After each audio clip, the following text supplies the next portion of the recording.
మీనా అయితే బాలు ఫ్రెండ్స్ దగ్గరికి వస్తూ ఉంటుంది.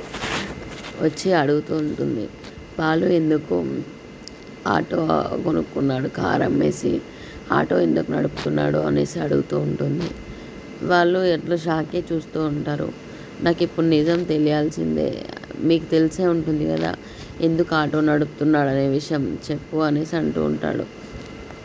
అప్పుడు బాల స్నేహితులు, అవును, దీనికి అంతటికి కారణం వచ్చేసి గుణ అనేసి అంటూ ఉంటారు. గుణ మరియు అసలు మూల కారణం అయితే శివ అనేసి అంటూ ఉంటారు. అదేంటి అనేసి షాక్ అయి మీనా చూస్తూ ఉంటుంది. అవును, మీ తమ్ముడు శివానే దీని అంతటికీ కారణం. కారు తీసేసి ఆటో అమ్మేదాకా వచ్చే ఆటో నడుపుకునే దానికి రావడం కారణం అయితే శివానే అనేసి చెప్తూ ఉంటాడు. అవునా అనేసి మీనా షాకే చూస్తుంది. అయితే దీని అంతటికి కారణము మా శివ గుణనేనా అంటూ ఉంటుంది. అవును బాలు, ఇదంతా ఎవరికి చెప్పడం లేదు, అసలు దీనికి అంతటికి కారణం శివానే అని చెప్తూ ఉంటాడు. ఆగు, అదేంటో తేలుస్తాను, వాళ్ళని అడుగుతాను అంటూ ఉంటుంది మీనా. అక్కడికి మీనా వాళ్ళ దగ్గరికి బయలుదేరుతూ ఉంటుంది. ఇది ఈరోజు స్టోరీ.